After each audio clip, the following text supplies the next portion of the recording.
Hello, everyone, and welcome to episode 4 of the Rewatch podcast presented by the Terrible Video Gamers Club. I'm your host for the evening, Tyler Schatz, the not late lord of the land. With me this fine evening is one Gary Delaney. Gary, also probably smothered by a pillow to death, Delaney. And also Mr. Nick Castillo. Howdy, everyone. All right. So for this episode, we're reviewing just another kind of singular episode of the show Game of Thrones, episode 10 from season 1, titled Fire and Blood. So the episode basically just kind of picks up with right after the conclusion of episode 9, where Ned Stark was beheaded. It's just kind of that scene after there where Arya is kind of just seeing the aftermath of everything happen. Like, she sees Sansa fate, she sees the body being dragged away, and then she kind of gets drug into an alley by that guy from the Night's Watch. Can anyone remember his name offhand? I never do. No. Watch will work for me for now. Just that guy. That guy in the Night's Watch. We'll just call him that guy. He kind of, excuse me, talks about how he basically sits there and cuts her hair down to be more of like a boy, because she can kind of somewhat pass off for a young boy. This guy keeps calling her little boy, or boy, you gotta listen to me, boy, and talks about how they're going to basically go north to be kind of, Arya is going to travel with this guy to go north, basically to get out of King's Landing and maybe even make it back to Winterfell, or if for nothing else, head back to the wall where Jon is at. Gary has a question. Did you, on a rewatch, feel that it was like, not knowing where it was going to end, imagine you're watching it the first time, how freaking scary that scene was? Because, like, just, I think maybe if you didn't pay attention on the first watch through to have a good understanding of who that guy was, like, he just drags Arya off and, like, it's just, like, shouting at her in, like a fucking psychopath about how, like, you shut up, boy, and, like, starts cutting her hair, and you're like, holy fuck, this is really serious, and, like, just a weird tone between, like, yeah. You go ahead. I was going to say it's kind of just, there's probably maybe a little bit of both, like fear and just utter shock. I think Arya is still kind of going through, as like she was basically there. She knows she didn't see it happen, but she knows her father was beheaded basically because that guy also hugged her basically across and say, "Don't you dare look at this." So I think it's kind of just a little bit of just utter shock of knowing her father is dead, and also kind of somewhat fear, like you had mentioned there, because this guy is basically just yelling at her to, pay attention to him and listen up to what he has to say. Yeah, I kind of thought the same thing. It was I can remember no big spoilers that this guy doesn't have a huge part to play in the next couple episodes, but I can remember going back, I didn't really remember him that much, but seeing this episode again, watching it with the context, yeah, I kind of felt that way, Gary. Like, I remember in that moment watching it for the first time that it was kind of like, who's this guy who's just grabbing her, and is he trying to help her, or is he trying to turn her into Joffrey and the Lannisters? It's just, it seemed very out of place that he just started screaming at her and then calling her a boy. But now, with a little bit of nuance, seeing the episode again this time, yeah, he's definitely trying to save her. And I think he even starts calling her Ari, because he says, like, what's your name? Ari. Yeah, I will definitely echo that too. Like, if I remember, so it's been years since I first watched this, these episodes here and stuff, and I will remember it was kind of confusing too, but that's also too, I was still just struggling with trying to figure out who the heck everybody was at that time. All right, so to kind of just move on there from that, we then... Oh, wait, one second. Yep. Before they do head north, too, I did have a note. Before they head north, he turns around and screams at everybody that they're going to go and head north. He says it's 1,000 leagues to the wall, because he's down there gathering people from the jail cells and prisons. He does say winter's coming, and that's number 7. So that's actually a little bit later on in the scene, in the episode, but yeah, we can, I guess... Completely out of order. Jumping around. Sorry. Nick, completely out of order. Castillo. Okay. Yeah, I guess to just kind of touch on that a little bit there, we can just kind of skip up to that scene there and just kind of cover it, because I don't think really much happens with Arya after that scene. No. It's I think, basically. Oh, go ahead. sorry. In that scene, I think along with that, there was also her first interactions with some other kids, uh, felons in that wagon. And then also, I made note, if we're going to just pass the scene later, introduces the three people in the back of the wagon, and one of those people becomes important. But I just thought that was interesting on a rewatch. He's a hooded character in that scene because I don't think they fully casted him. Right. But then yeah, so that's where Arya gets her little boy orphan named Ari. And then there's the kind of fear tactics that bigger kid is trying to use on Arya to try and get the sword from her. He's not named in this episode. His name will come up later on. We'll kind of talk about it then there. But he talks about how he kicked a kid to death, like kicking him in the balls and killed him or something like that, trying to put fear into Arya. Mm-hmm. And then we see also too that Gendry, we found out the bastard son of Robert there is also with the group heading north to the wall because his, I want to say his master, his Smith master, kind of sold him to the Night's Watch maybe or something like that. It's like He said he got sick of him. Yeah, I don't think it was Gendry's choice completely to go up to the wall, but details are fading me right now with that, of course. Mm-hmm. And then 1,000 leagues from here to the wall, and winter is coming. All right, I won't jump around anymore. Sorry. So he says. Next we go back to Winterfell, and Bran has yet another vision with the three-eyed raven, and it's kind of trying to take him down to the crypts where according to him, where his father is. So it's like a dream sequence, but then they also kind of at the end of it cut into Bran talking to, her name is Asha. Yes. The wildling gal that was captured by Robb and Theon, who Bran is starting to become closer friendly with. They're having this conversation, and he's telling her what happened, and she's just trying to convince him that no, that's not really it's just a dream. It's just a dream. It's nothing serious. You'll see your father again someday, because it's kind of implied there that he's having these visions of his father down in the crypts because that's where the Starks go to be buried. And it's kind of nice. We get just a little bit of a history lesson of the Starks there. You learn about Ned's father. I'm going to draw a blank on it. Is it Richard? No. Rickard. Rickard Stark, Ned's father. Then He was burned alive. Yep. Burned alive by the Mad King there. Mm-hmm. And then we see Lyanna's statue again.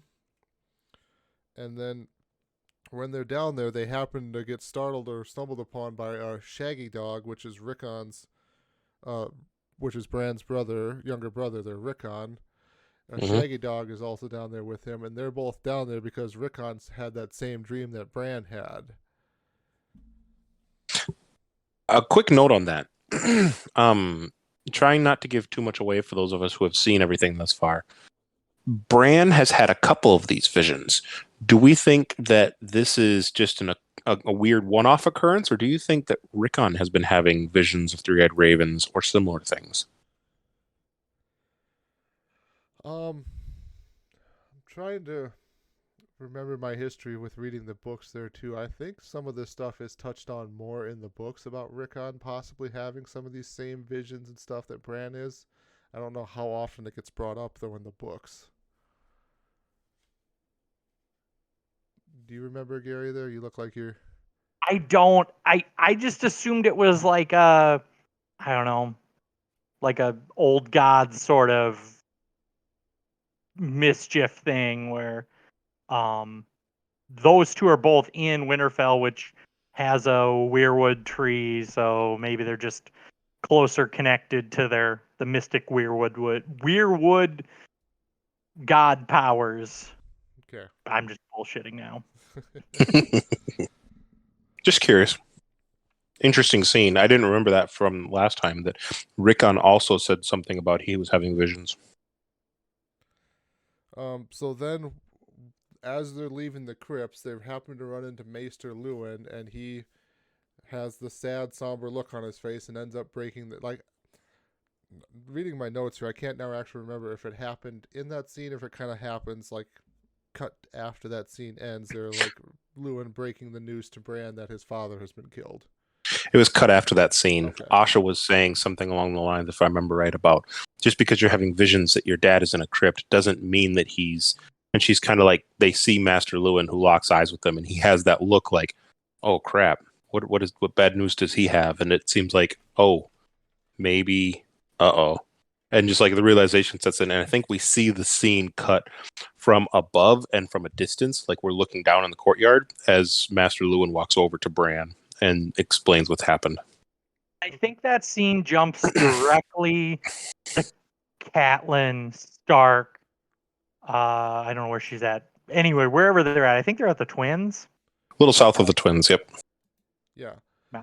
So yeah, it does direct cut to Catelyn kind of walking through the camp there. She's kind of got that stoic look on her face, and you see all the men kind of turning and bowing towards her because obviously they have heard the news there of what happened to Lord Eddard Stark there. And I'm going to make another comment here, and I was going to have his name looked up again because I looked up the composer's name again after our last podcast to try to get the pronunciation right. Still got it. Still don't remember it. I'll have to maybe mute myself and quickly look it up again. But like the music here is just so good. Again, of just like building that somber tone there of everyone just kind of like taking in the news that their lord, warden has just been killed. They've kind of lost one of the things that they were fighting for. Yeah, really, yeah, that was the whole point, was they were going to go down and liberate him. So it's kind of like, oh, well, there goes that. And it's definitely, I think, changed from a sense of liberation to vengeance now. I also made a note in my notes about how that scene cuts to Catelyn Stark, and she's walking past the men, and all the men are kind of curtsying or bowing.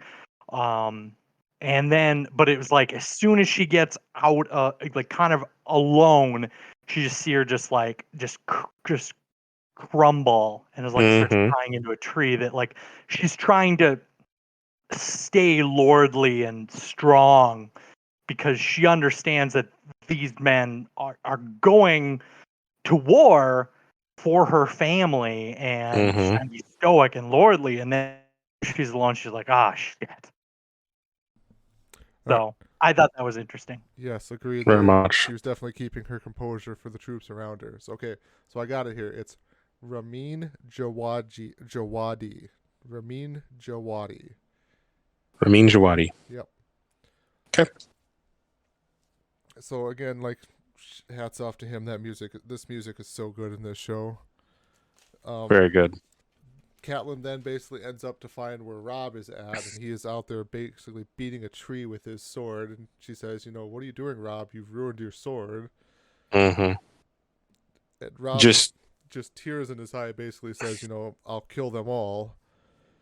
And Catelyn kind of comes up to him, kind of reminds him, "No, first we need to get your sisters back, and then we'll kill them all." Like in a hug. I definitely noticed that. Maybe ask if you guys noticed this, like that the makeup or like in this episode is a little different or a little more fancy because they had a lot of kind of very tight facial reaction shots. I noticed it when the wildling lady gives her kind of reaction, like she just made up a little more fancy, and the same with Catelyn, like is very like they were trying a little harder in this episode on the facial makeup because there was a lot of facial reactions, a lot of emotion that was kind of being carried by trying to hold scenes up by facial reactions. Sure. And yeah, probably just to kind of like the direction and stuff kind of just starting to find its way here as the show is starting to progress more and more. So next we get to go over to our favorite king in King's Landing, Mr. Joffrey there, is holding his first court session there basically, and he's got a jester sitting there playing some music. And I kind of laughed. Bard. I think the word you're looking for is bard. There, thank you. Not Jester. He is correct. And then I wrote down just kind of a lyric from his song there. The lion ripped balls off and boarded the rest. It's kind of insinuating that he's talking about the Lannisters kind of neutering Robert Baratheon. But I think not just the Lannisters, like Cersei directly. Yes. About castrating her husband or taking the fight out of him, perhaps. Yeah. That was an interesting telling scene. But then Joffrey asked the bard their fingers or tongue there basically, and just kind of right away from like even just seeing other movies and stuff like that, when something like this is asked, you know what's going to happen here. Oh man. And the bard says he'd rather keep his fingers for working and stuff like that, so then they eventually work to take out his tongue so he could no longer sing this song to anyone else. Also, that whole scene goes on where like that crazy shit is happening in the background. Like you can hear him screaming and like everyone else just carrying on like it was some birds chirping in the background. I was mentioning just before this podcast started that like some of these characters having the foresight of seeing some of this stuff. There's things you see later on when you think of these characters, like, okay, what was Joffrey's character? Like, okay, what was Cersei's character and Sansa's character? And like at this early stage in the series, this is only episode 10 in the first season, there's some of these people who are just sort of like sliding into these habits that you see. I mean, characters have development and they change a little bit over time. But I was mentioning to Gary, it's interesting to see some of these things that just are sort of like, you take you aback as like, okay, so Joffrey might have had some of these evil tendencies way back in season 1 as well. I mean, he certainly had these little interactions like with the butcher's boy and with Sansa, and certainly to his mom, he was very candid about, we should kill all the Starks, like we talked about. But like right away, like there's no, I mean, especially since Ned, who just got his head lopped off, he's apparently caught this boy. The reason this bard is here is because he was singing this song to local commoners in a tavern or something like that. He's like, I bet the people in the tavern liked your song. And that's where he caught this guy from. So rather than just sort of laugh it off as, oh, someone said something bad about me, the first thing he does is capture someone and take his tongue out. And the nonchalance that just happens where he like takes his crown off. He's like, yep, take his tongue out. I'm good. Sets his crown down and then walks off, as Gary said, and just starts another conversation. It's like, the person behind me, I'm not even going to watch the punishment be doled out. I'm just going to move on with my life because I've got better things to do. It just sort of speaks to the character of who this new king is looking like he's going to turn out to be. I don't know. I think it's an interesting, going back to what you know at this point, which is that very likely Joffrey is not Robert's actual son. I don't know if he knows that for sure. No, he does not. He has no clue. At this point, he's still defensive of his father, who, he just watched his father die. So as I watch it, I see it as very much like a grieving son, and then a grieving son, like having someone like take the personal drama of his life and like make fun of it and just being like, fuck you, bro. Like, that's not cool. And unfortunately, he's the king. So the fuck you, bro, that's not cool is, I'm just going to take out your tongue, dude. Whatever. He even says in that scene, like, I could just slit your throat. Like, yeah, whatever. But, all I got to do is teach you a lesson and teach people a lesson of like, dude, you got to respect me. You got to respect my family. I agree with you in the sense that everybody grieves differently, and he could very well be acting this violence out of his grief differently. However, in the talk with the butcher's boy, Robert Baratheon was still very much alive. So I don't think it's so much as the grieving son. It's just the evil tendencies of, I want to hurt somebody. I want to see somebody be hurt. That narcissistic sadisticness. This person made fun of me. I want to hurt them now because I can. Because I can. And that's the thing, too. It's kind of the pecking order is when he finds out, and he's kind of there already, that as king, he can get away with whatever he wants. It's kind of no holds barred to the depths of his depravity as far as what he wants to be able to do. I think before he even sat down, I mean, this happened before this scene happened, but off screen, I imagine he said, all right, let's hear the song that you sang at the tavern, because we just kind of jump into this guy hearing this song. I think that he probably already said, I'm going to end up doing something mean to this person before it even happened. Like, he had that mentality of it's going to end with me taking your fingers or your tongue or killing you. To make an example. Anyway, we can just move forward. Obviously, Nick, I'm trying to play the yin to your yang because you are very, very like on one side, and I feel like somebody's gotta try to weave some light into your darkness. I appreciate you. I appreciate you trying to paint Joffrey Baratheon as the saint in all of this. Yeah, you're being outvoted in this, Gary. Even with the lens of already knowing what happens and stuff too, I still think everything up to this point, he is still just an evil character. Yeah. Next scene where he like forces Is that next? We can launch into that. Yeah, so Sansa to look at the spiked heads. Because he's grieving, quote unquote. And obviously, I think it's that is maybe a little bit of like he like in the last scene, I feel like he was trying to like grieve and not have people talk shit, not see weakness in him because he's a new king. Not weakness, I agree with. Any new king can't show weakness. In this next scene, he's more just like I had people trying to rise up against me, and here are their heads. And if your brother tries to rise up against me, I'll have his head too. Like he's just making his stand. Like, because he understands that easily, like within his lifetime, slightly before he was born, like there was a rebellion that changed the hands and who hold the throne. So he's very much trying to grasp. He's the first successor to the throne since the throne changed families.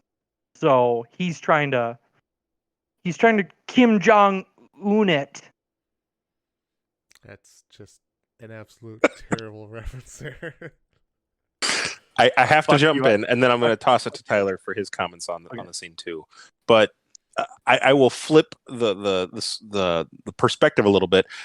Not just person in power, person who has authority but has not earned authority. I'll put it that way, compared to someone who has no position of power but has the willpower to trump that person. Sansa's character is been timid. She's been absolutely everything about pleasing other people, what she hopes to get, like her Cloud9 type perspective.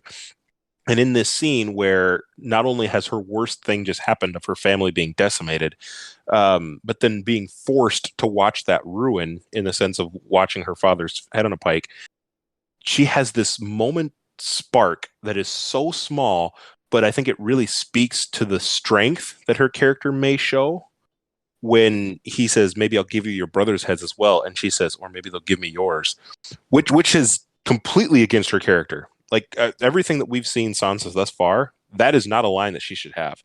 That's an Arya Stark line, right? The fact that she said it shows that there is some, there's more Stark in her than we may have originally thought. This resilience, this fight against what the Southerners say and do. And that line, I think, is really powerful.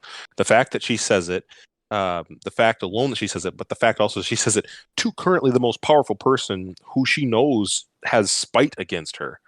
I mean, she just, in the 2 episodes prior, the end of episode 8, was on her knees saying, we would never do anything against you. My family and my life are yours, yada, yada. My family, my father, yada, yada. And then in this next episode, she said, maybe they'll cut your head off. That is a complete 180 change. And I think it really shows that Sansa has more fight in her than maybe we originally thought. What do you think, Tyler? I did kind of call out that line there. I wrote down that line. First, before I get into kind of talking about my view on that scene, I just want to call out our boy Sandor Clegane in the gold cloak gear there. looking Right? just way out of place there in that like golden gear, whereas you normally just see him in like a black armor set. So that was just kind of strange to see him like that. Interesting to see the difference between Sir Meryn, who was one of the gold cloaks, who, obeying Joffrey, slapped her twice, and then the next big gold cloak person you see come over and help without being asked is Sandor, who offers her a little bit of tissue, looking out for her. The Hound is a multi-layered character. Yes, very, very interesting character to kind of observe. I would have to say, though, my take on it is more of just Joffrey flexing kind of his authority and power there, like displaying I agree. the heads on the pike there and stuff, and just kind of flexing the Sansa of like, hey, look what I did to your family. I could do this. I'll do this to the rest of your family, and they come to King's Landing and bend the knee to me. So I have a quick question on that then for the two of you. Quick question, quick answer. Do you think he put the heads on a pike for the commoners or for Sansa and the people who would Robb Stark sympathizers? So before we kind of ask that, where is that at? Because is that that placement in the castle? Is that in like the central keep of the castle? So then it would just be inside the. So how would commoners see it then? I guess I'm wondering. That's a fair assessment. It didn't seem like it took long for him to leave that courtyard in the previous scene to then bring her outside and talk about things outside. So it could be very well be that that's just something in the armory inside the Red Keep, because it had it might have been a drawbridge. Yep. It was something they were walking on. It was an unguardrailed walkway to get to a doorway across. So I'd say it's maybe more for flexing on the people inside the castle of saying like, hey, new person in charge here, look what I did to the last people who kind of tried to stand up against me. Right. I will then call out too, so then speaking of Sansa there's that brief moment there where she kind of looks at the edge and looks at You saw that, huh? And I couldn't quite tell if it was her trying to make an attempt to possibly push Joffrey off the edge, or for herself to throw herself off the edge so she doesn't have to deal with the torment anymore. I thought both of those things. The first, I thought she was going to jump because she looked how far down it was. But you can clearly see when you watch it, she moves towards him. Yep. If she wanted to jump it in her life, she could have done it. She moved towards him. That was her going to push him off the edge. Yeah. Sandor, I think, was the one who grabbed her. I think that she was totally moving in to push him off the edge. Yeah. He was unarmed in that situation. Yep. All right. So next we're going to move up to the scene with Robb's camp there, where there's one of Renly Baratheon's men up there kind of coming to talk to Robb about possibly Robb aligning the North with Renly Baratheon. And it just kind of says, again, Mr. Big John Umber there says no Southern king should rule them anymore. And then that's where they kind of all look at Robb and proclaim him as the king in the North, as in the northern part of Westeros is now going to rebel against the rest of Westeros and kind of become their own kingdom ruled by their own king. And they have a scene where they're all standing around yelling, "King in the North, the King in the North."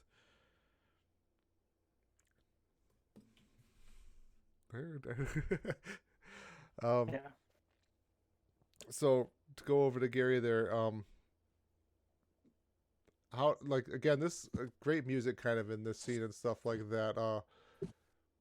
What were your takes kind of on just the Southern people kind of going, okay, or not the Southern people, the Northern people, just kind of going, okay. I thought it was interesting that John Umber started it, because you don't get a lot of introduction to John Umber at this point, other than him getting his fingers bitten off, and he's been in some war councils. But I think it was supposed to be a sign of his trust coming full circle, because the first time John Umber speaks, he said, why would I listen to a boy so green he pisses grass?" To just him being the first one to be like, I don't want any of this shit. Like, I'll follow this kid over anybody else because he'd proven himself in battle. He proved that he wasn't green, and he proved that he has the North's best interest in mind. He's an honorable man, and I think it also kind of rang true that there were some kind of sly lines in there about gods. Yep.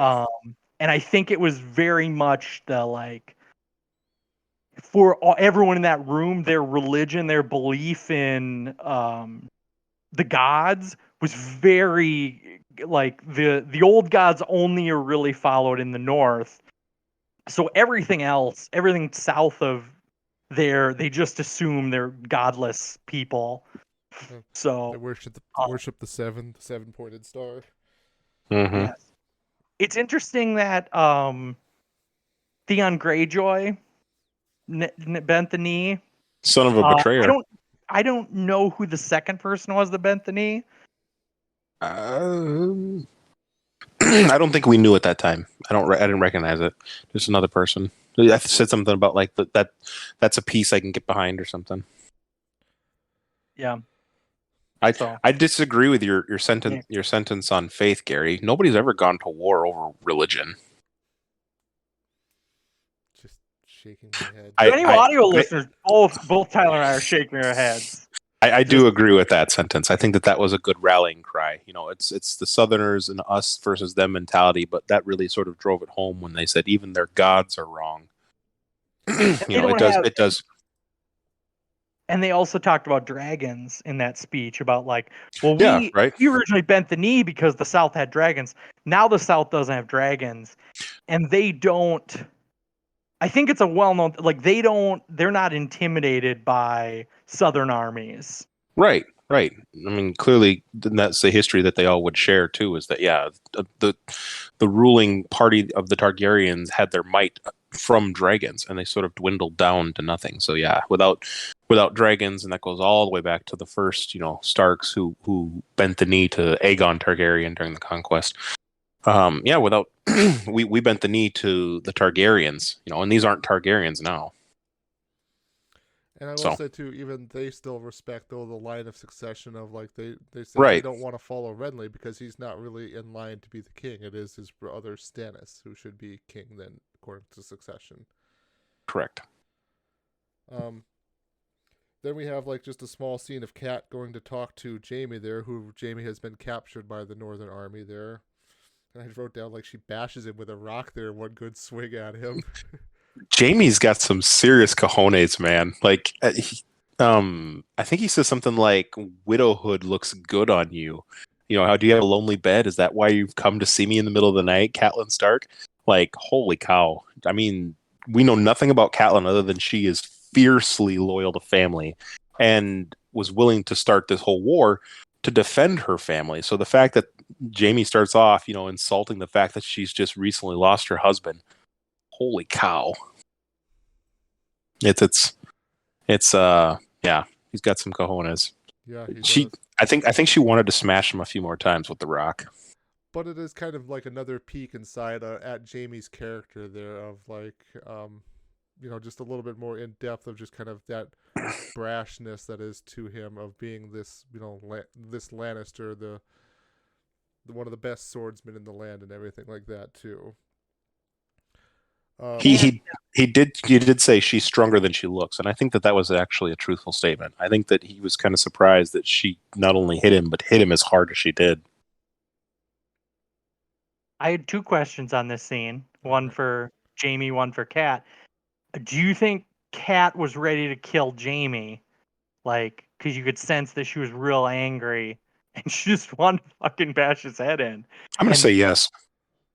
Well, I take that back. I want to hear your second question, but I say no at that point when she hit him with the rock the first time.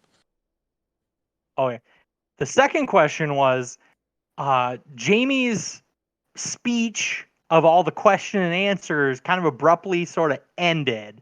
And do you think that Jaime wanted to tell Kat the truth? No. Or do you think he intentionally left it kind of sarcastically open-ended? I'll answer that, and then here, Tyler, you answer that, and then I'll give my 2 cents. He wanted. You're saying the truth about why he pushed her son out the window. Yes, the truth on why she pushed her, because it was like, and my son Bran, I pushed him out the window. Why? Because I hoped Deadfall would kill him. Because if Deadfall would kill him, why? And he said, and then he just paused. It's late, Lady Cat. Go home. Yeah, it's like, I think it's Lady Cat. Maybe it's time for you to go to bed or something. Yep. So my question is, like, do you think that in his mind he really, really wanted to tell her, but it's not exposed yet as to that being the reason? I don't know if it ever actually gets exposed. I don't think he maybe wanted to tell her. He might have just kind of got himself caught up in the moment there of talking with her. I don't think, though, he really wanted to get out, because probably him thinking about, what his father always talked to him about family. The family name is what is the strength in the world here.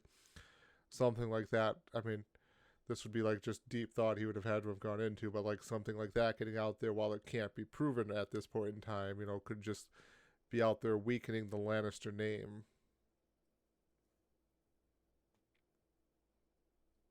Hey, Nick, you're up. I think, to answer your first question, no, Catelyn didn't go there to kill him with the rock. She wanted to take out aggressions, and she wanted to probably smack him several more times with it. I think the want to kill him came when he openly confessed that he did push her son out the window. She just has like this shocked look, and she's almost like aghast that, holy crap, I kind of always in the pit of my stomach knew it was you. But then when he admits it, I think this look is shock, but the thought is building, my husband's dead. You just confessed to pushing my son, attempted murder. I'm going to kill you. And so before she does, she wants the answer and wants the truth of why. And that's why she keeps trying to find out the why. Your second question about Jaime, I don't think he wants to. I think he wants to tell her because he's not scared of the response or the repercussions. But he doesn't tell her because of his love for Cersei. Everything we've seen so far, like Tyler's alluding to, is that he's, it's all about family. I'm looking out for family and making sure family's good. Like he even tried to hide. I don't believe him when he says he's not scared of death. Even with Ned in the cellars, Ned says I'm not scared of death, but there are worse things than deaths, like when your family is threatened. And so here, same thing with Cersei with Jaime when he's confronted in his own jail cell. I'm not scared of death. I don't care whatever happens to me. But that's the sentence that makes him pause is what are you hiding? What did he see you do? And it's the thought of, oh crap, there are loved ones in this world I care about other than me. I may not be scared of death. Whether he believes it or not, I don't agree with it. But the fact that there's, what's going to happen to Cersei if it's found out by Lady Cat or she tells other people. So then, speaking of our Lady Cersei here we get cut to her back in King's Landing, and both her and Lancel Lannister are sharing a bed here, apparently, which is right odd. That's her cousin, again, just for those of you following along at home. Yes. But then they get some message there, and it's kind of basically assumed, like I don't think it's actually spoken there, but it's kind of just by the look on her face, it's kind of assumed that she's finally getting message that Jaime had been captured there. And then it just kind of cuts out of that scene. Yep. And then we move on to the other Lannisters of the family there. Tywin and Tyrion are basically in their camp, basically discussing kind of, is there a war, is this like in a war council that's going on, or is it just between the two of them? Nope, it's a war council. There's like 10 different people in the room. It's a war council, includes the uncle and a bunch of other Lannister higher ups, and they're talking about Bannermen. I think it was about whether they should go to war, and the kind of the reoccurring theme in the background is all these guys are talking is that several times Mr. Lannister, the old man, kept saying, they have my son, like, as he feels like no one else is paying attention to, like, oh, war this, war that, and they're like, my fucking son, like, you guys are missing this. So, that's that's the sentence that starts this scene. Is Tywin is reading a note. I think that's where he realizes they have his son, and that's what they're all gathered there for. Is okay. What's the next move our army's going to do? And all of a sudden, he's like, they have my son, and then this side they're talking about what to do. Yeah, and then they're trying to possibly, they might think they might be able to make peace with Robb Stark, and then Tyrion utters out the line, like, peace is not an option now, basically, because Ned Stark has been decapitated there. Peace was never an option. He knocks a drink glass off the table, and it's like, peace. Like, you'll just as soon have peace as you can drink wine out of this goblet that's smashed on the ground. Like, Joffrey ruined that possibility when he killed Ned Stark. Again, just screw Joffrey. Tyler's comments about Alistair Thorne is how I feel about Joffrey. Yeah. Oh, go ahead. Sorry. No, you're fine. You keep going. I was just gonna say. So then we kind of Tywin dismisses everybody except for Tyrion from the tent there, and then there's just a great kind of interaction between those two. They're kind of talking about strategy, and Tywin basically says that he's going to have Sir Gregor ride out and set the Riverlands on fire. Sir Gregor, again, is the very large man, also known as the Mountain, brother to Sandor Clegane the Hound. And the rest of them will basically set up camp and rest at Harrenhal. And then Tywin basically informs Tyrion that he is going to be the one to go to King's Landing to serve as Hand of the King in his stead, while Tywin is out fighting the war against the Northerners. And then there's a line Tywin says is you're my son here. So it kind of goes back to that issue, though, like we talked about one of the last episodes when Tywin sent Tyrion out to the front line in the vanguard or whatever as kind of a way to try and kill, as we all kind of assume there's this is maybe an easier way to try and get you killed out there. But it's still kind of like Tywin basically saying, I'm doing this because you're my son. You're a Lannister. I can at least trust that you're looking out for the family name to try and keep, the king in line or something like that. And then he also tells Tyrion, though, that he will not take his whore to court with him when he leaves. She has a name. Sorry. I'm Tywin Lannister. Getting there. A long time ago. Getting there. Just a quick note on that interaction. It's Tywin is just he's Tywin. He's all about family, but when he acts, he does so in such a straight, strict, vengeful way. Like he says, I think he even not just that you're my son, but he says, I thought you a stunted fool. And perhaps that's why he tried to put him in the vanguard and have him killed off earlier. But hearing that he had sound advice about we should, hang on to Ned or use him as some sort of tool against the encroaching armies, he sees the wisdom that Tyrion had, and that he should have been more patient and more cautious, and that's caused him now to lose his more boastful son. And it's interesting how important family is between these two families, with Tywin looking out for what he thinks is in the best interest of his family, trying to do what he can now to try and save Jaime, but also to put Tyrion away from the battle, knowing that he's only got one kid left now. If Jaime, something happens to him, my family's dead. I don't have anyone except for Tyrion. So he pulls him back. If you're playing chess, you lose a piece, you got to pull the other one's back so you don't lose the other one, and puts him in a position of power, sends him down to King's Landing to try and rein in any more unruly actions. He says he doesn't even say my daughter or his Cersei. I think he just says his mother in reference to the new king Joffrey and his mother. And so, it's they're not family members in the sense that he cares for them. They're pieces to help him achieve his goal, which is his family being in a position of power and being remembered after he's gone. Tywin Lannister, the Dominic Toretto of the Game of Thrones universe. Shotgun and all. Add that as Nick was going on, is the one thing that kind of I think before he told him to go to court, he's like, just remember, if anybody gets out of fucking line, you need to be the one to set everyone back, whether it's Varys, whether it's Littlefinger, whether it's the king himself, or it's the king, the queen. You need to be basically just reminding Tyrion that the expectation is that he's gonna go there and he's going to be a boss. He Anyway. says heads, pikes, walls, and he like nods in agreement. Just trying to, set the point of like he's not going to King's Landing to be a yes man. Exactly. He's going to be the Tyrion from like episode 1 where he's king slapping people left and right. Episode 2. Thank you. Drop the mic. Okay, rolling forward. Where are we at after that scene? So after this is Dany basically. It cuts to Dany.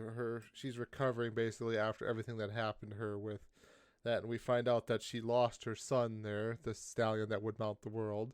But we find out I don't know if, like, I've always wondered if this was actually true what happened there, of like the baby is described somewhat by Jorah, but then the witch kind of cuts in and basically says no, he was a monstrous child, scaled, had wings, blind, but he was also full of worms, meaning he was already dead on the inside there. Right. So I'm always kind of wondering, like, is that description actually accurate to what her baby was, or is that just kind of like a scare tactic from the witch there? I honestly could believe that she is, the what's it? I forget what the term they call it, like dragon's blood.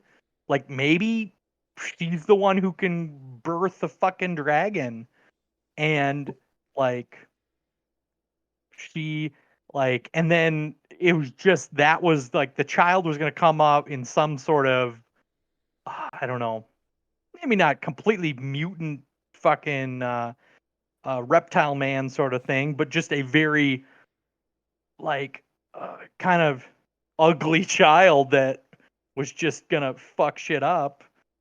Like maybe I don't know, immune to fire. So Something could be. We see the difference with a couple of these little instances, and since we've seen this episode too, at the end, that Daenerys is different from Viserion, where heat and flame don't seem to affect her. So it very well could be that she has some sort of weird, what we would call genetic, thing for her kids. Yeah, I always kind of just took it kind of, and maybe too, thinking about it a little bit more, it could have been like something that happened to the child because of the whole voodoo, evil, blood magic stuff that the witch had done, basically to, right, quote unquote, give Khal Drogo his life back. Yeah, he's fine. He's up. He's dancing. He feels great.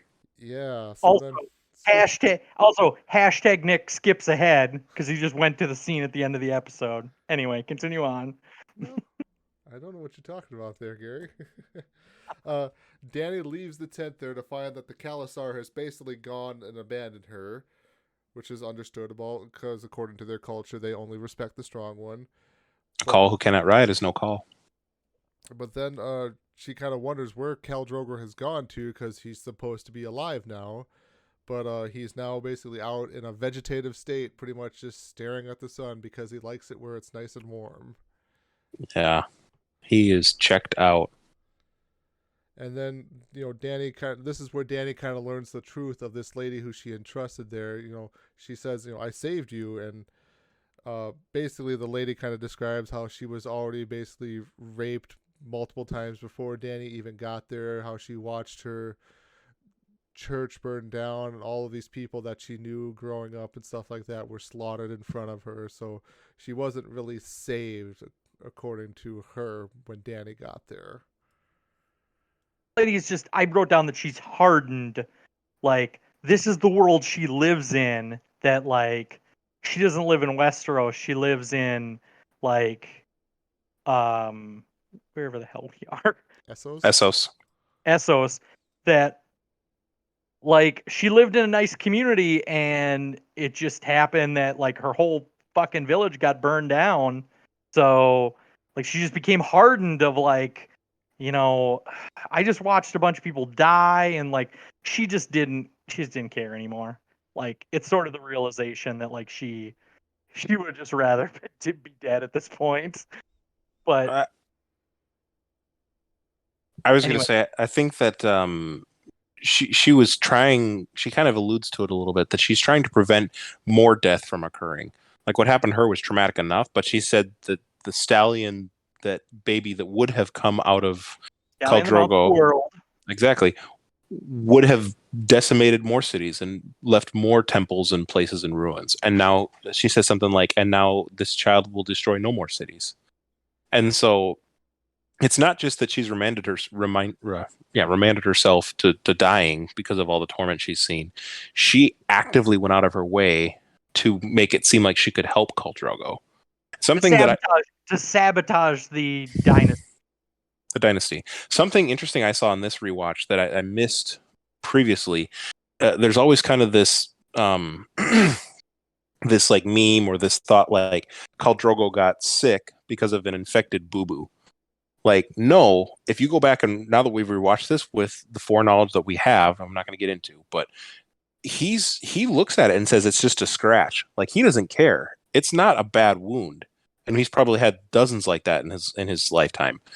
Daenerys says, can let my mistress lady here let the lady look at it and clean it. And that's when he starts to not feel good. After this lady, now we find out witch, starts to do something to it. So really on a second watch, it's not necessarily that he gets sick from this and the witch has to intervene. It's that the witch is the one who made his cut probably infected or worse.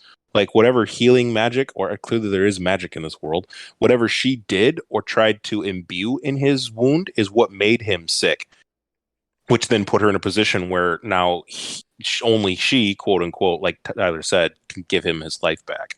So really, it's not that he's this great warrior who died from a cut is kind of the joke amongst, the pop culture. It's that like this witch has been playing this endgame for a long time. I thought. All right. So after that scene, we go back to our boy John there at the wall. He's kind of getting ready to leave there because he thinks he's going to go play in war with his brother Rob there because he's found out the news about his father Ned being killed. And Sam says, "No, you can't leave us now here." And John just kind of looks and says, "I have to," and basically rides off, kind of somewhat riding into Sam there and knocking him on his butt. And it just kind of cuts there. And then we go back to Mr. Tyrion in his tent talking to Shay about why she can't go with him to King's Landing. But kind of in the end there, it's kind of determined, I think I'm going to take you with instead here anyways. Just the weird note about Shay has a line when Tyrion's just sort of like staring off in the distance saying, my dad said I can't bring you. Where Shay says something. Did he mention me or did he, it just seemed like she had this momentary thought of like, ooh, Tywin mentioned me? Tywin knows of me? Or it just seemed weird because she was like packing and then just like clear cut in the middle of what she was thinking. Yeah, and then so we go back to John, who's being chased by his brothers now, basically, to try and bring him back to the thing. And the only reason John ends up stopping is because is it Sam who ends up running into the tree branch, or is it one of the other ones? So Sam ends up running into a tree branch and gets knocked off his horse, and then John comes back around to help him. And then all of the three of them, there's John, it's Pip, and Gren. Gren, I think. They all kind of surround John there, basically, and start reciting the Night's Watch oaths back to him to try and convince him that, no, you swore a vow, we're your family now, you're here to help us, pretty much. And then we have back to a scene of Dany basically bathing Drogo to see if there's kind of any, and she's kind of basically trying to see if there's any kind of life left in him there, like any positive life or any kind of somewhat of his old self is still hiding there at all.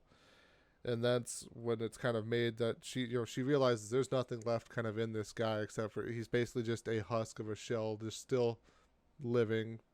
He's still technically alive, but he's not really alive in the sense of being himself anymore. And Dany kind of makes the decision to kind of basically just put the pillow over his face to kind of end his life right then and there. I made a note in mine of like, perhaps this is how I will go out. At some point, my wife will just smother me. If we're lucky. You ever have those days, Nick, where you're just like, yeah, might just be smothered in my sleep. No, I really don't. I guess my wife's just a special lady to me that keeps me on edge. I do like that she repeats the line that the witch said from earlier, where he said, "When will he be the way he was before?" And she says, "When the sun sets in the east and rises in the west," which clearly just means never. But she repeats the same thing about, I'll see you again when the sun sets in the west and sets in the east and rises in the west. Yes. And then we have just kind of an interesting scene we cut to of Mr. Grand Maester Pycelle kind of talking about kings after being with a lady there, and he the same lady that Baelish was with teaching, and the one who came down from north with from Theon. Yep. He kind of just discusses all of the stuff that he's seen in kings throughout his lifetime of kind of serving as Grand Maester in the area there. And then kind of he talks about how he used to be friends with the Mad King, but he kind of watched him slowly go mad, which was kind of just an interesting perspective to realize, it kind of just reminds you that, the Mad King wasn't always the Mad King. You have a question there, Gary? I actually, and maybe this is jumping ahead, that you notice it's not just the end of this scene, but it's this part of the scene where he's just kind of talking to himself, and he's kind of forgets that there's a whore, and she's just in the background, like washing herself up. And but I think my interpretation of the scene is he was just talking to himself, and then as soon as this lady talks to him, he fakes old man. And then at the end of the scene, he stretches, and I was like, oh, I'm still a young man.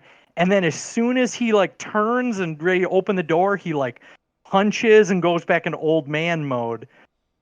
So I think this scene's supposed to sort of inform you that you've never seen Maester Pycelle in private, and in private he's a very smart, very well-rounded person, but he sort of puts on this mask of being kind of old and slow so that people underestimate him. I think he's smarter than we think. My interpretation of that was that it was not only that my interpretation of that scene was that he was not only doing it for our benefit as the audience to see that he has a mask that he's wearing, but also he's doing it for the prostitute who's there, because he knows, or he probably already requested that person from Littlefinger, because we know that she was at his brothel.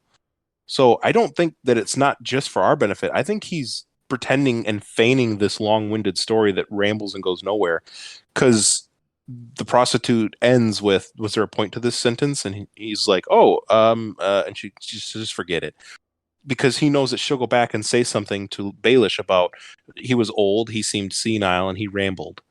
It's not that in my privateness he seemed coherent, he seemed like he was talking about something, he asked about you directly. It's that he's this old senile man and he's not seen as a threat. And so I think that it was not just for our benefit as an audience member, but I think he's feigning his senility even in that story, not just afterwards with his physicality. Yeah, good point there. I never thought about it like that before too, but it's also kind of showing us though too, he's just another person playing basically the Game of Thrones there, trying to appear to be something he's not actually, appear to be a slow, old, senile kind of old man, frail old man, when really he's actually, he is old, but he's more of a spry, limber kind of person there who's got somewhat of a game he's playing himself. If he says 67, I think, or something like that, is the years that he's been around. Being that old and seeing the good and the bad in these different kings, oh, absolutely, he knows how to play the game. And so he's totally, he got his own best interest in mind. What he's doing, he knows Littlefinger's watching. And, while he may have requested this prostitute because he was clearly with her, she's washing up, it could be that Littlefinger sent her saying, "Tell me everything that Master Pycelle does. What's his private chambers like? Give me dirt on him." And so it could be all of that just as much as it's him pretending that he doesn't know anything, as much as she's actually maybe a spy. I never even thought about that, Nick. Like, I guess my interpretation on the most times I watch it is like, oh, he's maybe the first watch through is like, oh, okay, well, he's just talking like trying to it's just an exposition dump. And then this last time when I watched it, I saw like basically that she's just wallpaper, like in his life. But you interpreted it as like he was playing a part, like assuming she's a spy. Absolutely. I mean, if Ned Stark, who is seen as this paragon of honor, was just killed, literally, there's no honor left in the world. I'm gonna not be trustful of anybody that comes anywhere near me, let alone a woman who was quite literally trained by Baelish, who's master of coin, who is, someone I don't necessarily trust right away. I would have my guard up. I would act senile in his sense, or seem like I'm not a person who's dangerous. Tyler, you're the tie-breaking vote. Do you think it's that? It doesn't have to be tiebreaker. It's just that there's different thoughts of. I just had never thought about it that way. That like he could be, but I don't think that as I read the scene, I don't think it was that deep that he was faking. I just thought he was just like rambling on and thinking because he doesn't have anyone to talk to. It could be talking to a whore because. No, see, like you missed it there, Gary. That when you accidentally disconnected there all of a sudden. Like I do kind of agree with Nick. Like I think that it's him kind of playing the game with the Game of Thrones, basically there of like presenting that he's this old frail man there, basically who's a little bit loopy upstairs, when really he's not. I mean, he's old, but he's not really frail. He's not really senile or anything like that. He's still got his wits about him. And then, the whore basically being from Peter Baelish's brothel there kind of adds another layer that, okay, he's trying to make sure that Baelish doesn't really see him as a threat or kind of doesn't have information on him that would prove kind of detrimental to whatever he might be trying to do in his time there. In the sense of keeping this theme going, too, with Baelish, let's move forward. I think there's a Baelish scene coming up, isn't there? Is that next? Next there. It's basically another absolutely wonderful scene of basically Baelish and Varys talking in the throne room. And they asked, I think it's Varys asked the question of like, because he walks behind Baelish and sees Baelish basically just staring at the throne, and Varys asks, how do you see yourself on the throne? He says, when you see yourself on the throne, because he knows he sees himself on the throne, or he sees Baelish and sees himself on the throne, he says, do you see everyone else around you simping and groveling at what you're doing? Simpering, he says. And Baelish says it's hard to do so when their heads are on pikes, without their heads or something to that extent. And so that line alone, Baelish absolutely does not have everybody else's best interests in mind. That sentence implies that he would rather see these people he despises around him dead. So, in the sense of that last scene, I don't think that Baelish would just casually send someone that he knows could quite literally worm her way into someone's bed. Because that scene from the previous episode where he's teaching the prostitutes how to make love, but he's like telling them about what to do psychologically. It's all about like manipulation and getting into their inner thoughts and giving them not only what they have, but like implying that what they're giving them is everything they've ever wanted and messing with them, with their thoughts. So absolutely, he's not just sending a prostitute. Oh, sure, Pycelle, I'll send one of my girls over. Here she is. It's that I'm sending over one of my trained I'm just a spies, So it's there's more there. And then they kind of both ask each other, like, I forget who asked the question first. I think it's probably Varys. They ask one another. They basically kind of look at one another and just think you kind of see that there is at least a mutual admiration between the two of these people. I made a note that they both admit that they admire one another. Yes. And so it's just a mutual admiration that they both actually say, like, well, I actually admire you. Like, I think that you're good for the realm. I don't think they say they're good for the realm there. I think it's just more of like they admire Mutual respect for the game they play. Yes, there we go. That's more of it. They respect one another for how they're playing the game. All right. Their ability to play the game. They're both skilled opponents. So next up is that Arya scene, which we already covered earlier this episode here. Next, we go back up to the wall, though, and it's a scene between the Lord Commander Jorah Mormont and Jon Snow there, and he talks about kind of how they kind of talk about how Jon Snow was brought back there and how the Lord Commander wouldn't do anything because, you know, if they executed everybody who ran away for the night or something like that, only ghosts would be guarding the wall, and it's honor that brought you back here. And Jon says something to the effect of like it wasn't my honor or choice or something like that. And Jorah, somebody correct me, but then Jorah says basically, I didn't mean your honor or something like that. Yep. Okay. You're good. Then he kind of talks about how they're receiving kind of notes and words from some of the rangers out there that the wildling tribes are out there banding together underneath something, and that there's more reports of these blue-eyed corpses out there that they've already experienced there, and that the Night's Watch is now going to ride out beyond the wall, ride out in force against whatever is out there. And he turns to Jon basically and kind of just asks him, you know, are you a brother of the Night's Watch, or are you a bastard that wants to play at war? And I just want to comment again, Jorah Mormont's speeches are just great. That man could inspire anybody to just stand up and go try and kick some ass. Could inspire anyone. Inspire anyone, yep. Exactly. And it's underscored again by this magnificent composer that we've talked about. Yes.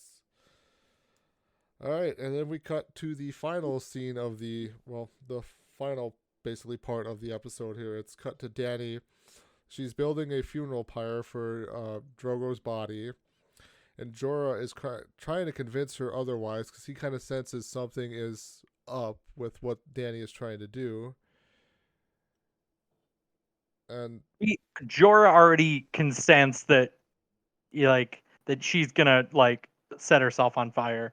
Yes, and basically then Dany turns to the rest of the Dothraki people that are there and everybody else, and basically says, you know, you are free from my rule or whatever, but if you choose to stay and know that you are part of now my family, my brotherhood, my clan, my new Khalasar there.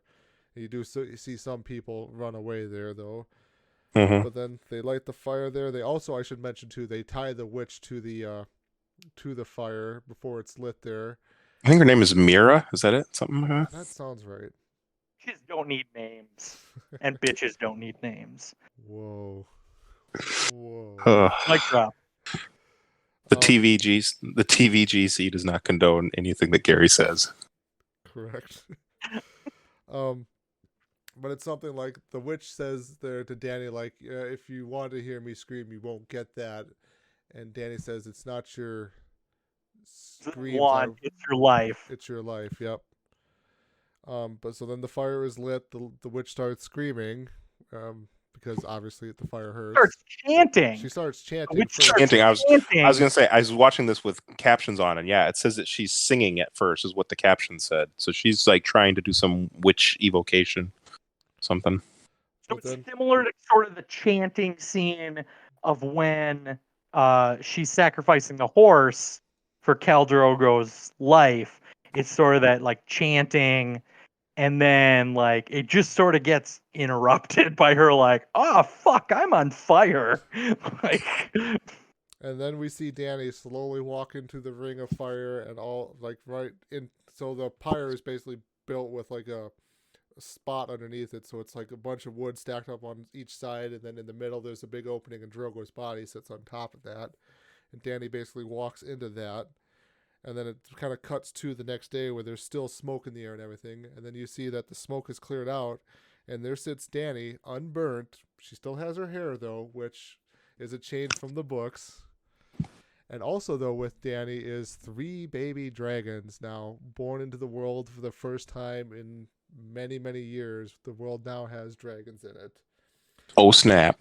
And I want to call out again the music here. Danny's theme basically is just such a good theme, kind of throughout the show there. And then the episode basically ends with the dragons kind of the baby dragons kind of crying out.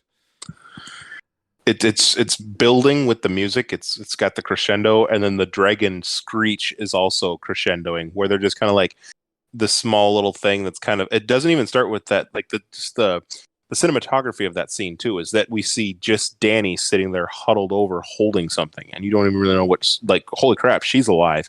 And then you realize, yeah, the dragon eggs hatched that she had brought with her into the fire, and you see it creep over. I think it's the blackish one that like creeps over her shoulder and kind of like walks around, and then you see it's got wings and everything. Like it's a full on dragon, and yeah, just the crescendo of the music and the fact that it's not just this timid little thing. It's like screeching at Jorah, like aggressively for being something so small. That this is big. I had in my notes a Khalasar count. I paused during the widest scene. Nice. And I'm going to say approximately 50. I literally paused and started counting. And in the foreground, there's about 30. And there's maybe about 5 or 10 in the background. So about 50-ish is what her group or Khalasar is right now. A definite reduction from the Khalasar that she rode with Khal Drogo to begin with. To face Dothrak. It's interesting too the difference between just the beginnings of this episode or the end of this episode to the beginning of this season. In episode 1, we first meet her and she is shy, she is quiet, she's terrified of these barbarians altogether. And here, she's got her own Khalasar and she's got a couple titles already to her name. I am the daughter of the dragons, and she says the unburnt by the end of this episode. And that she's got these dragons, like she's clearly coming into her own as a position of power and authority. Like we were just talking about earlier with when the Starks were referencing the power of the Targaryens. Those who have the dragons have the power. Is this the first time we've heard her title as Stormborn? Right. Yes. And that is in reference to that when she was born. She was born during like a storm on Dragonstone? Yes, I believe so. Correct. Yeah. Daenerys Stormborn. So go ahead and ask your question there, Gary. It looks like you got one. Okay. So earlier in the episode, or in the last episode, the witch made a point to say that only death can pay for life. On a rewatch, I caught the eyes and the dragons are born. Do you think that is a reference of the magic that somehow the witch's death pays for the dragon's life? Maybe. I think more so that the fire helped bring the dragons to life. In the extreme heat. I think that the most of the magic probably died with the witch. Since she was the one who was creating it. But it could, I don't know, it could be. I don't think that's completely outside the realm of this magical world. What do you think, Tyler? You look like you got a thought. I mean, it's possible. Although, like, in this world, magic really isn't a thing at this point in time, though. So, I don't really think it was the witch's magic necessarily that brought it back. It may have been, I mean, you could do, like, some big introspective look of like it was Danny's love for Drogo and this Drogo sacrificing his body and all of that sparked the dragon eggs to be created, or it could just be as simple as the fire brought these what were thought to be stone eggs back to life and pretty much hatched dragons out of them. It's just like a random sort of thought on a rewatch that, sort of came up to me. I was like, okay, well, Drogo is technically magic, although I think he's dead by this point. But the witch is definitely like saying some fucking spells while she's burning, and the dragon eggs are already in the pyre by that point. So, but she doesn't want more death and destruction. That was the whole point of cursing Drogo. Dragons. But I don't know. I just see her chanting and giving her last breath to make sure that the dragons come to fruition. Seems out of character for her. I was going to point. I was You just go going, sorry to cut in there. I was going to say I don't think she's chanting like magic. I think she's really just kind of talking out, like the witch is kind of talking out loud to kind of keep her mind off of the fire. I don't think she's really like casting any magical spells or incantations there. I saw it more as like a blessing of like, I commit myself to the flames. Please don't let this be too painful for me, type thing. Something like that, yeah. That was what I saw. I was going to point out on the title, on the thought of Dany with titles. She mentions she's of the blood of old Valyria. Valyria, in some sense, is mentioned in that little speech of hers. And I was going to point out that Valyria was known for, before it was destroyed, having all these magics and flames and things that they were trying to use too. So it could be that the eggs were waiting for a true Valyrian heir, and maybe that's what caused them to actually spike. Because I mean, they had, I don't know, I don't think we ever heard when we first got them from Illyrio at the wedding, where he said how long they'd been out or that they were just where they were from. But it could be that the eggs only hatch in true fire when there's a Valyrian heir around. And clearly that wasn't going to be Viserion. And so a Viserys. And so maybe that's where that comes from. I don't know. Anyway, I just like on a rewatch, just like, you know, just sort of thinking about and going back to only death can pay for life. But anyway, just a random was it fan fiction theory. One non-dragon comment too about that last scene. You mentioned how Jorah is not keen on wanting Dany to walk into the fire. He sees it as a suicide to die with Khal Drogo. She kisses him on the cheek. Have we seen any affection of that sort from her to Jorah Mormont before? Because he makes reference to, I have sworn to you to defend you and do whatever you ask and obey you. But that was a moment between the two of them where I kind of felt like she showed a loving respect to him. A motherly respect that like he sort of like, oh, I can't remember what her response is, but like, oh, you don't understand. Like, because Daenerys knows or believes that the fire can't hurt her, but whoever we're talking about, Jorah doesn't believe that or know that. So, like, for her, it's like, oh, well, you think I'm going to burn to death. Don't worry, that's not going to happen. It was interesting to me that kiss on the cheek, not even like a quick peck or something, like it's a slow lean in on his cheek kiss. His face just seemed different when that happened. And I wanted to make a note of that too. That's all. Your face seems different. Shaking heads again here. All right. So to kind of then wrap this up, we'll kind of just take a little bit of an introspective here, look at season 1 in general here. I want to kind of start off with this because I touched on the end of the last episode with the word naive. Of a lot of characters are basically naive when we first kind of meet them in the show here.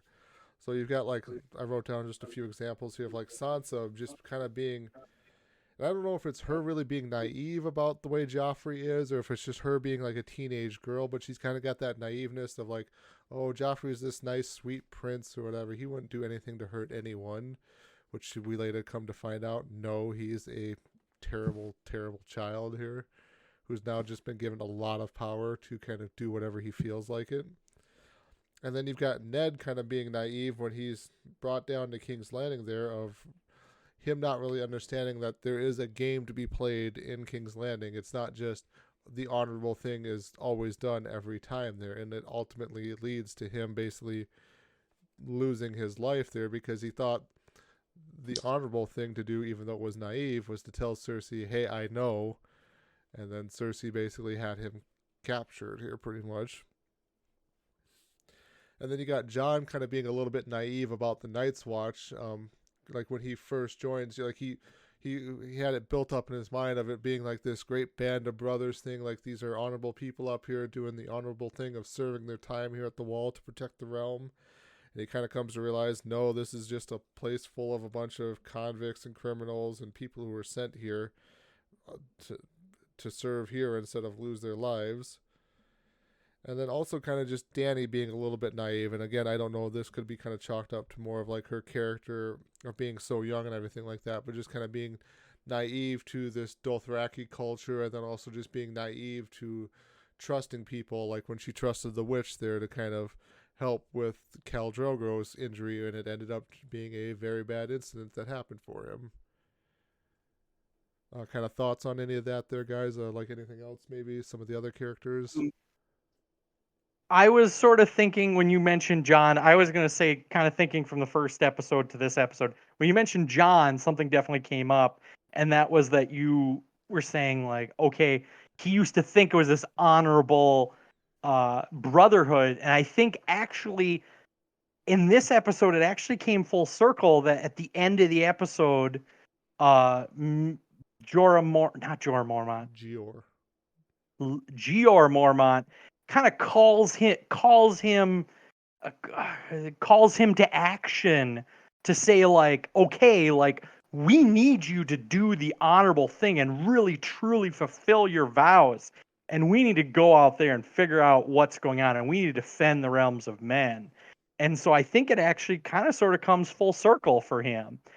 And I know that was sort of when you mentioned John, that and then I guess, Nick, did you have anything on that? Otherwise, I had some other, like, first to last episode comparisons. No, I agree with that. Just like to Tyler's comment that kind of goes hand in hand with that is I thought that this whole first season was very instructional.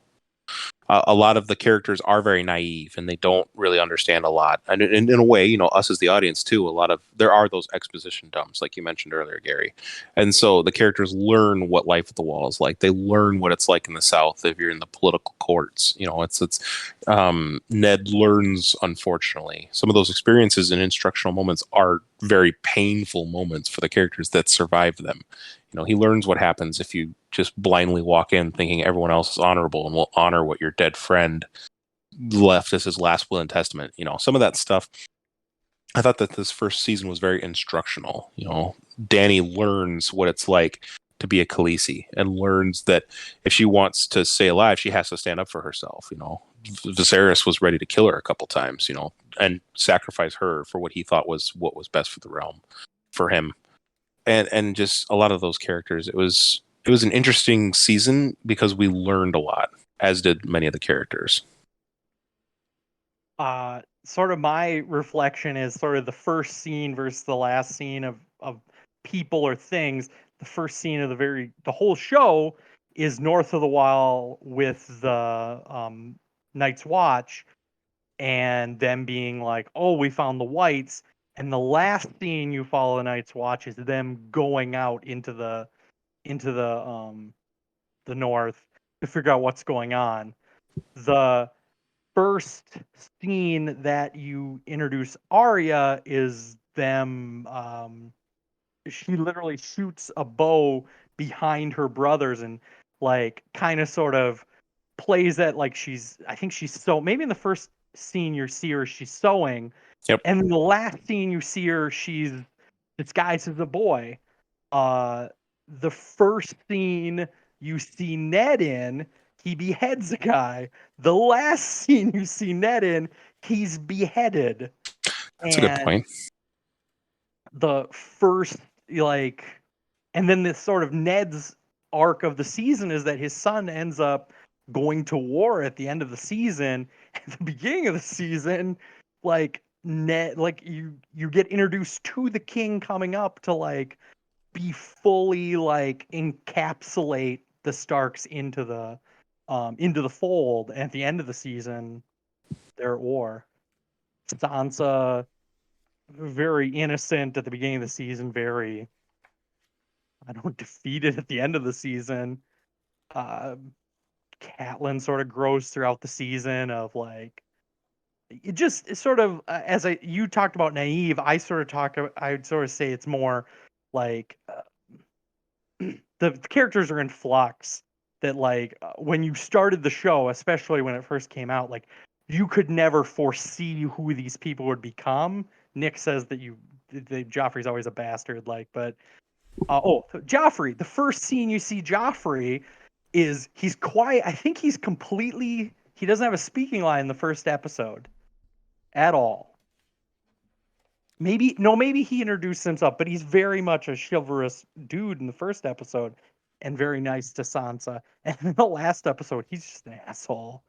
So just that comparison of how there's kind of a arc between front and back. Anyway, Nick, any other thoughts?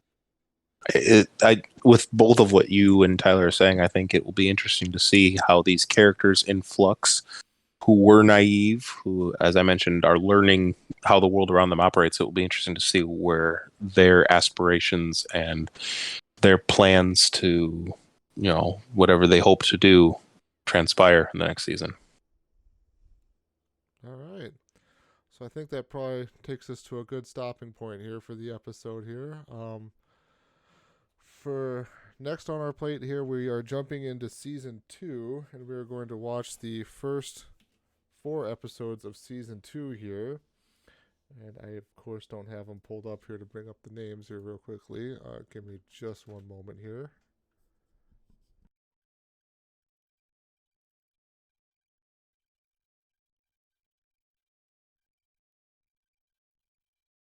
Nick, tell us an interesting story while we wait for Tyler to open something. No, that's going to take too long. I finally found it. I do know a few.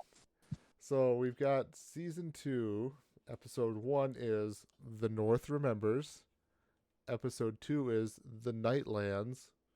Episode 3 is What Is Dead May Never Die. And episode 4 is Garden of Bones. Holy cow. Something interesting too, just like a final thought, is the names of these titles. They're not just names. Like Fire and Blood is the name of House Targaryen. So the fact that last episode is Fire and Blood, something crazy is going to happen with the Targaryens. So just hearing the names of those episodes, I don't remember what happens in those episodes directly, but going forward, the Garden of Bones, there's going to be some crap that happens. Garden of Bones. Yep. I'm guessing that maybe is an introduction of some new spoilers. People. I said new people, Nick. The night is dark and full of spoilers. All right. I think it's when they finally go to Hogwarts and they find the Death Star. I don't know. Shaking my head. All right, well, that'll do it for us here at the Got Rewatch podcast. We'd like to thank everybody for listening in, and we will catch you next time when we again jump into season 2, episodes 1, 2, 3, 4. Thanks for listening, everyone. Have a good day, everybody.